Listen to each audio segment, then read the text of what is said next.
చిన్న చిన్న మార్పులతో తృప్తి చెందడం అయితే జరుగుతుంది ప్రస్తుతానికి. Welcome to D27 of transformation. And ఈ రోజు మన వెయిట్ 78.7. ఈ రోజు మనం ప్రీ వర్కౌట్లో బనానాతోనే ప్రోత్స్ చేసుకున్నాము. ఎందుకంటే మనకి ఈరోజు ఎక్స్ట్రా ఎనర్జీ కావాలి వర్కౌట్లో. తెల్లటి బట్టలు వేసుకొని ఎర్రటి ఎండలో మనమైతే జిమ్కి వెళ్ళాము. అండ్ ఈ రోజు మన వర్కౌట్ మనం హెవీ షోల్డర్ ప్రెస్తో స్టార్ట్ చేసాము.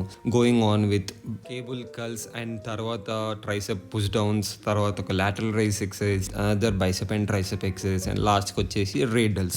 ఇదైతే మన బాడీ కండిషన్. పంప్ తర్వాత క్రేజీ ఉండే ఈరోజు బాడీ. నాకైతే చాలా హ్యాపీగా అనిపించింది. ఇంటికి వచ్చాక ఏదో ఏసీ రిపేర్ ఉంటే ఆ పనులు మనల్ని పెట్టేశారు. సో అది అవ్వగానే మనమైతే మన సెకండ్ మీల్కి 300 grams రైస్ 200 grams చికెన్ పెట్టేసుకొని దాన్ని అయితే ఆస్వాదించుకుంటూ తిన్నాము.